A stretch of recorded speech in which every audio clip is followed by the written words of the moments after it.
In this video, I'm going to show you how to make this black walnut accent wall with the herringbone center. It looks perfect now, but this project had a hiccup before the first bore was even cut. I started with these bare studs, but a straight edge revealed a hidden issue, a 1/4 inch hump from a bowed stud that would have made my work look trashy. Hi, I'm Jack with Housemasters Carpentry. First I got to get this blocking in for the herringbone down here, because there's really nothing for it to terminate on down here without it flapping in between the studs. So I got to add some blocking where the bottoms are going to meet the stone top and also where the herringbone is going to meet in the middle. So this is all part of getting this prep work done before I cover it up with a black felt so that there's going to be the gaps in between there so it won't see anything between the gaps. And again, this is a working job site, so there's action going on elsewhere in the room, so just please bear with that. Hopefully my voice comes through well enough to make it worthwhile listening to.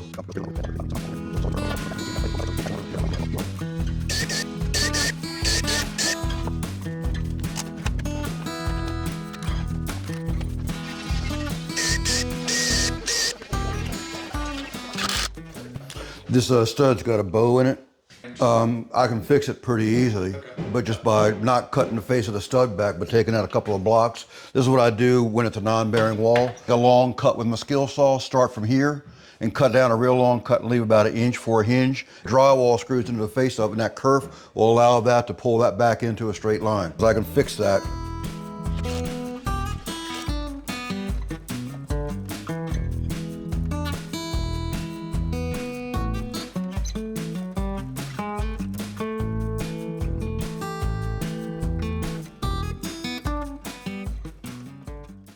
That bump that I had in the wall is now gone. So that little kerf right there, see how it's going to act the rest of the way up. That's actually a very nice line now across the way. Wouldn't hurt if I put a little bit more into it, but I can draw that back, and now I'm within like about 1/8 of an inch instead of the 1/4 that it used to be. And that was a big deal trying to wrap that black walnut across his face.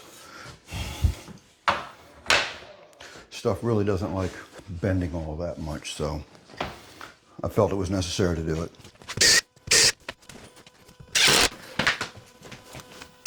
All right, now I can get back to what I'm supposed to be doing.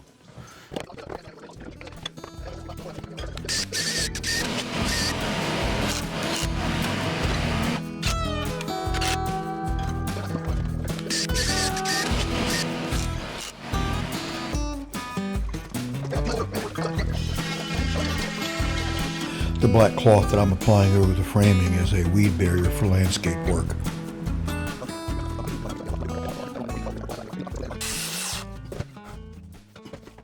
Oh, I gotta get what the real center is first. There's going to be another set of bookcases stacked up over top of this set of boxes right here. So I got a parallel line up, or plumb line up and around this countertop to where these boxes are going to start. So they stack up directly over top of each other. They're interrupted by this countertop, which makes it a little difficult for me to sort that out.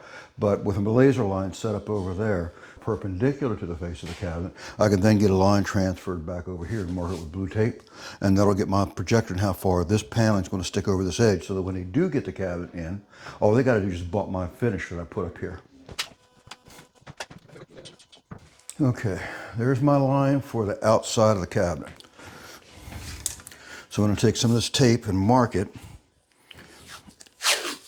because the stone's certainly not going to take it. And that'll give me what I need to set that side to after I mark it. Here's my line there. And I can actually hold back some. Now ideally it'll be the same distance in 24 3/16 from the wall. That's good news. Get some tape down, get a mark. What's not to like? All right, now I can get the overall measurement from center to center.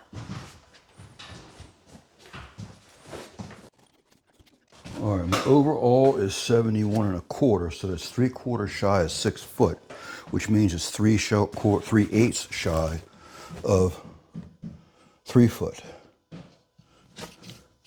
Too bad it doesn't show up.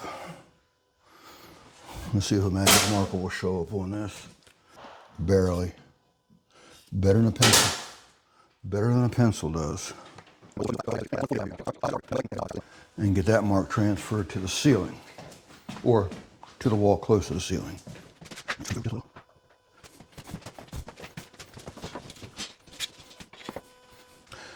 Just a little tip to show you here. If you're shooting a line and you want to get an accurate mark way over there, and every time you nudge your laser level just the slightest little amount, it's way off one way or the other on the mark that you have farther away, put it on top of a piece of, put it on a piece, even paper. I've done this on paper, cardboard, whatever.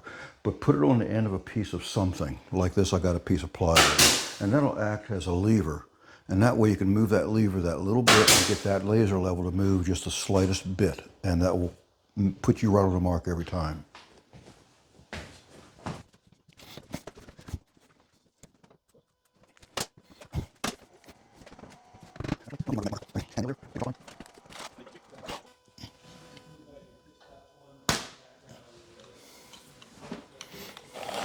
Now before I turn it off, see if it took. Yeah, I got a nice clean line, exact center line and plumb. Since this is going to be joining like this in the middle, where this piece bumps the other, and then the next one goes over top of that and lines up with that right there, called a herringbone, I want that center line to be straight through these two pieces here, where it's going to meet the center line of this square and meets the center line of the square down here. So that's what the string line's about. That's what the chalk line's about. So I can get the center line here, which will also pass through the center line of this one down here.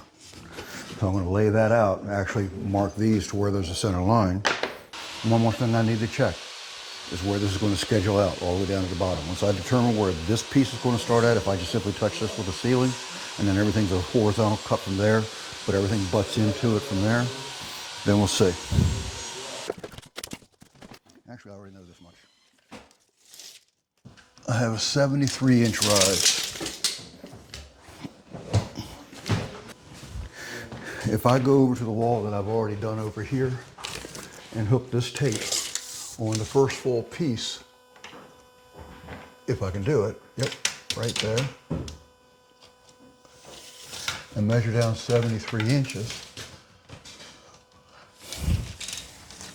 it's going to tell me I'm going to wind up with about a 2-inch piece at the bottom. So I'm going to cut some off the top where that first flat is.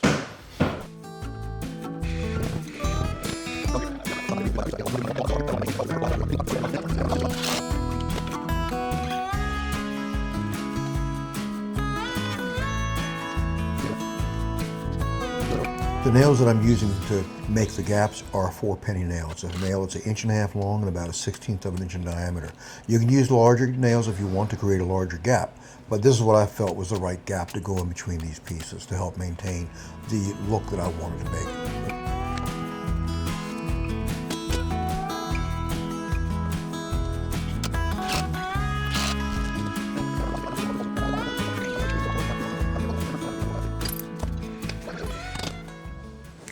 See, now I got my laser line on where all my cuts are going to be on that. I'm going to take the first cuts and cut them with my miter box to get enough room to set my track saw and cut the rest of them on up to the top. Yeah, so now I can cut these first two pieces here, and that way when I set up my track saw, I don't have to worry about the saw going all the way up to the ceiling. I'm going to do the same thing at the bottom when it comes time to do it.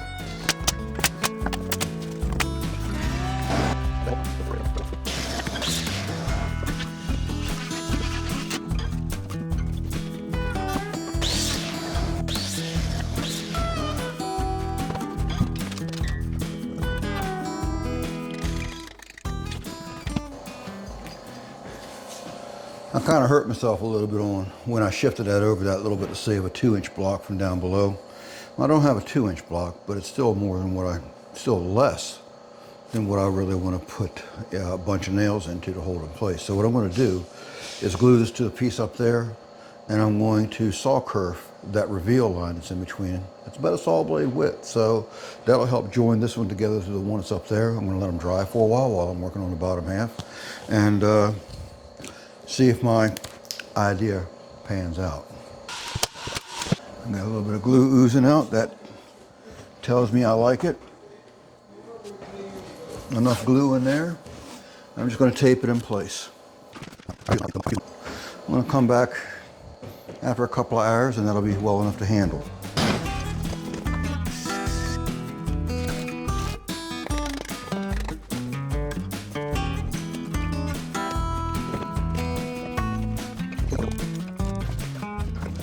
Shims were still needed to keep the faces in line since the framing was not lined up perfectly. One piece would, when nailed, would fall back farther behind the other one, and that would exaggerate the joints when I'm trying to maintain a decent looking gap around all of these items. So I had to shim them to get them brought out to the plane of the pieces that were adjacent to it.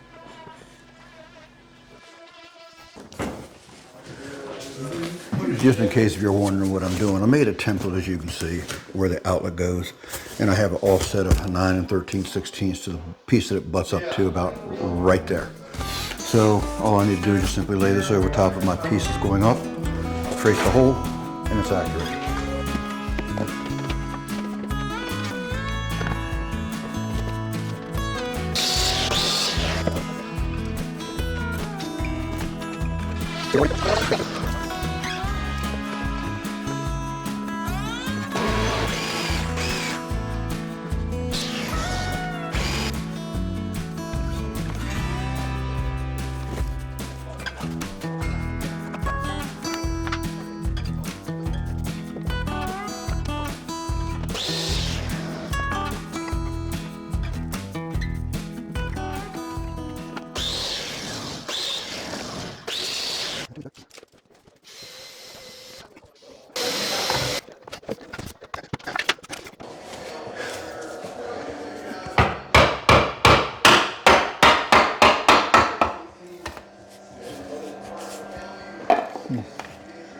Okay, it's kind of cool, but not.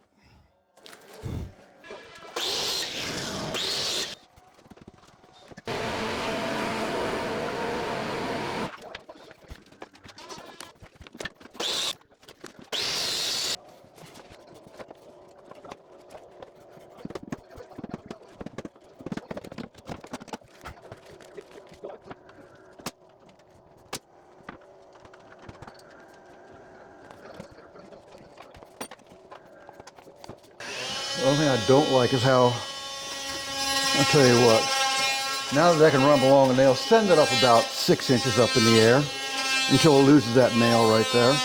Or don't let it lose that nail, just send it straight up. There you go.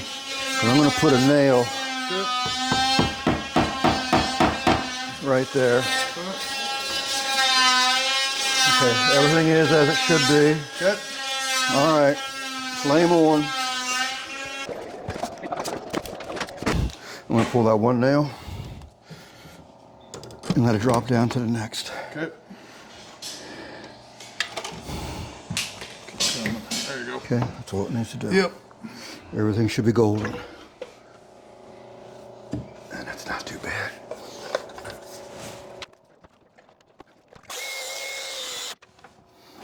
You're done. Good? Yes, sir. Nice clean cut.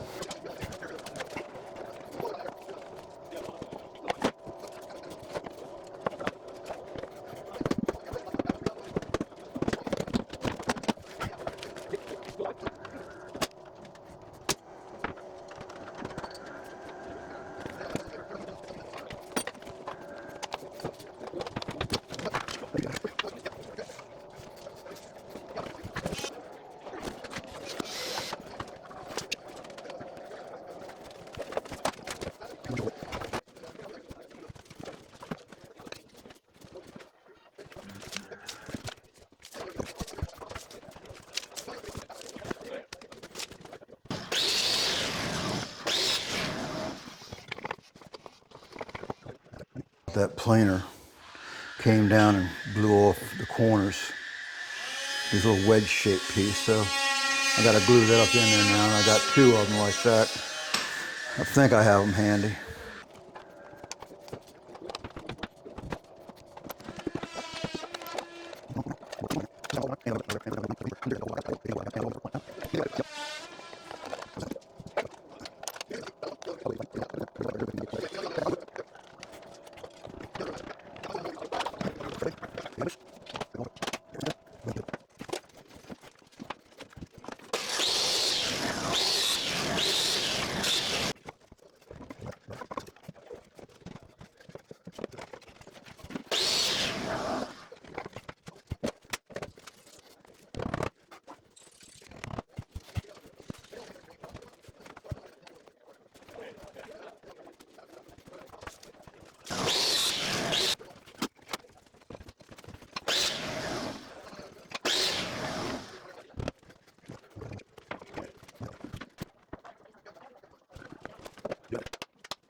Well, it's got this thing wrapped up. I got it all gauged off of the stone by the 1/16 of an inch that the stone man wants.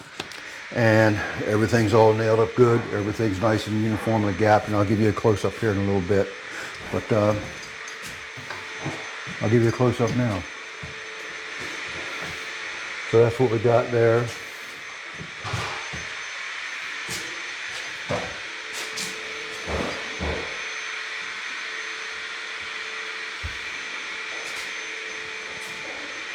See, I got a nail or two to pull out. Cabins are going to go tight up against this edge, so it's going to hide all that right there. But that's got this wrapped up. So guys, if this is something that you all enjoyed watching, I enjoyed doing it too, even though it was a bit of a trial and tribulation getting all these joints right, keeping them the same uniform space everywhere where the herringbone is. It was quite the challenge. So if this is something that you enjoyed watching, please hit that like and subscribe button.